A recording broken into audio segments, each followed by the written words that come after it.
Maroua, capitale régionale entièrement mobilisée pour l'occasion, le président Paul Biya a communié avec ses militants et sympathisants ce 7 octobre 2025 lors d'un grand meeting organisé au stade municipal Lamido Yaya Daïrou.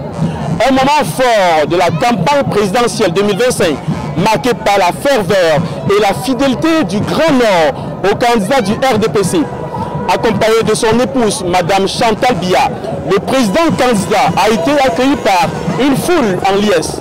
Les populations des régions de la Damawa, du Nord et de l'extrême Nord ayant massivement répondu présent pour réaffirmer leur attachement au renouveau national. Cette visite nous honore, nous les montagnards qui venons de Tokombéré.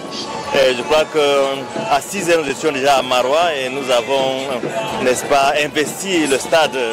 Il connaît nos problèmes, il connaît nos réalités, il connaît notre sincérité et il nous dit de compter sur lui. Depuis 1982, le Septentrion s'est affirmé comme un bastion politique crucial pour le président Paul Biya, un lieu où il a fréquemment lancé des campagnes majeures et partagé des messages clés axés sur l'unité, la paix et la stabilité.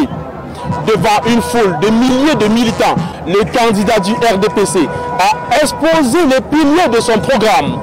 Le président Paul Biya a mis en avant la préservation de la paix et la sécurité du territoire, l'amélioration du pouvoir d'achat des citoyens, l'assainissement rigoureux des finances publiques, la poursuite des vastes projets d'infrastructures routières et énergétiques, ainsi qu'un soutien renforcé au secteur rural. Le candidat du RDPC a insisté également sur la nécessité de préserver les acquis du Cameroun dans un contexte régional et international marqué par de nombreux défis.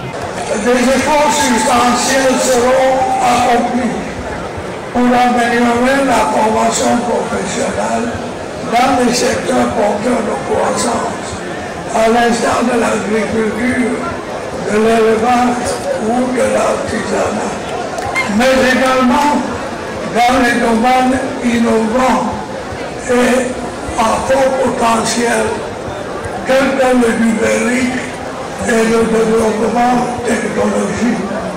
Transformée en vitrine du régime depuis sa rénovation complète en 2018, la ville de Maroua se veut une démonstration de fierté politique et d'unité nationale à l'approche du scrutin.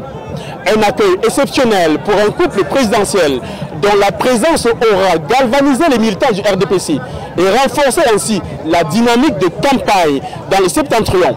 Le message que nous avons aujourd'hui, c'est un message qui sonne pour nous comme étant un engagement relativement à notre engagement à nous aussi. Donc nous avons appris que nous allons avoir un lendemain meilleur et doux. Donc en tant que jeunes, nous sommes très contents de savoir que le chef de l'État va se préoccuper et se pencher beaucoup sur les problèmes d'employabilité jeune, de lutte contre le chômage, de création d'une valeur ajoutée à travers la jeunesse. L'extrême nord, dont Maroua est le chef-lieu, est une région stratégique et un vivrier électoral pour le RDPC. À l'élection présidentielle de 2018, le candidat Paul Biya avait remporté 89,1% des voix valablement exprimées dans la région de l'extrême nord du Cameroun. Depuis Maroua, dans l'extrême nord, Joseph Mwafo, envoyé spécial pour Africa 24.